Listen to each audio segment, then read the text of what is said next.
मेरा नाम सपना है। मैं दिल्ली में रहती हूँ और एक प्राइवेट स्कूल में टीचर हूँ।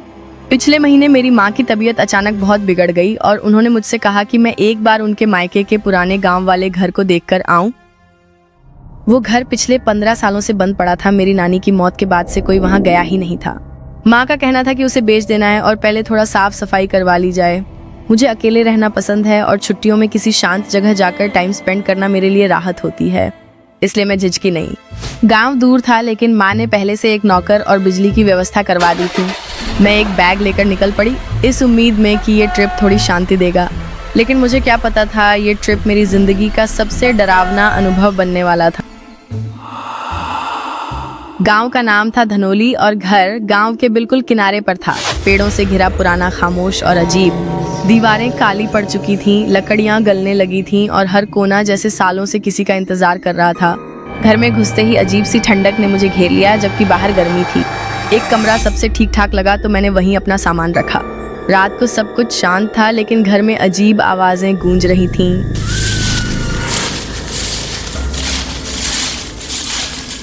मैंने अपने मन को समझाया कि ये सब पुराने घरों में होता है, लेकिन पहली डरावनी चीज उसी रात हुई। मैं बाथरूम में मुंह धोने गई। वहाँ एक पुराना शीशा टंगा था जिसके कोने जंग लगे थे और बीच की परत धुंधली थी। जब मैंने मुंह धोकर शीशे में देखा तो मुझे लगा कि मेरी परछाई हल्के से मुस्कुरा रही थी, लेकिन मेरे चेहरे पर कोई हंसी नहीं थी। मैं घबरा गई। फिर पलक झपकाई तो सब सामान्य था। थकान की वजह से ऐसा लग रहा होगा, मैंने खुद को समझाया, लेकिन उस रात नींद नहीं आई।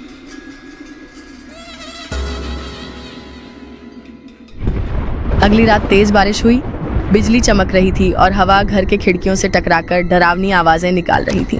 मैं बिस्तर पर लेटी थी लेकिन मन बेचैन था। बाथरूम गई, फिर वही पुराना शीशा। इस बार उस परछाई के होंठ हिल रहे थे जैसे कोई कुछ बोल रहा हो।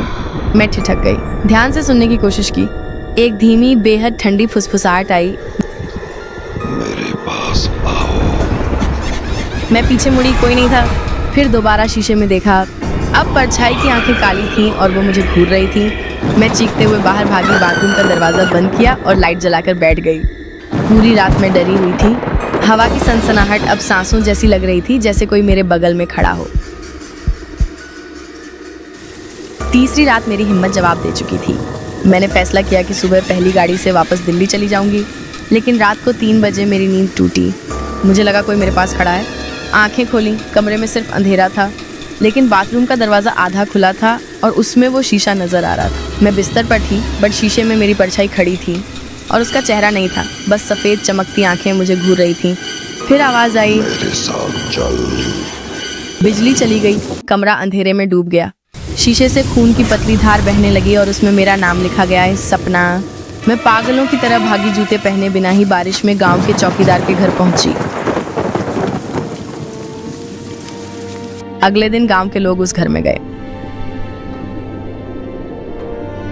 घर सामान्य था, शीशा साफ, दीवारें शांत, लेकिन एक बुजुर्ग महिला ने कांपते हुए कहा, उस घर में पहले भी एक लड़की आई थी, अकेले। शीशे के सामने उसने जान दे दी थी। तब से हर बार जो लड़की उस शीशे में खुद को देखती है, वो परछाई उसका पीछा करती है जब तक वो उसके साथ न चली जाए। मैंने उसी दिन कसम खाई, जिंदगी में फिर कभी उस घर की तरफ नहीं जाऊंगी।